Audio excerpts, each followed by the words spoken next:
Saya dah 15 tahun main dengan perfume. Saya dah try banyak sangat perfume yang ada kat dalam dunia ni, not just Malaysia, banyak sangat. So I have a dictionary yang a bench of standard and also benchmark yang tinggi lah. So when it comes to that, I decided instead of just kita panggil pakai je perfume, I can also recreate a perfume yang sesuai untuk Malaysia. Because perfume kebanyakannya datang daripada Europe, dan when it comes from Europe, dia dibuat untuk cuaca diorang, iaitu sejuk. Malaysia ni panas, humid and hot. So imagine ni tercipta bila I want to create something yang semua orang boleh pakai, it's affordable, something yang I can control the quality, I know where the raw material datang daripada mana, and yang paling penting adalah sesuai untuk cuaca Malaysia dan untuk semua orang. Okay, nama Imaji datang daripada imajinasi.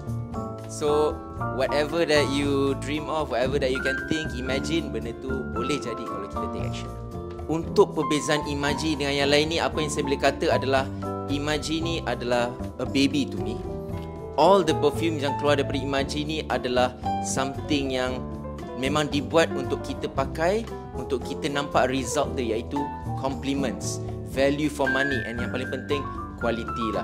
When you wear Imaji, you will feel good, you will smell good, dan yang paling penting lah, whatever that you wear tu semua memang saya sendiri sudah pakai, saya sendiri guna setiap hari, and you will be satisfied.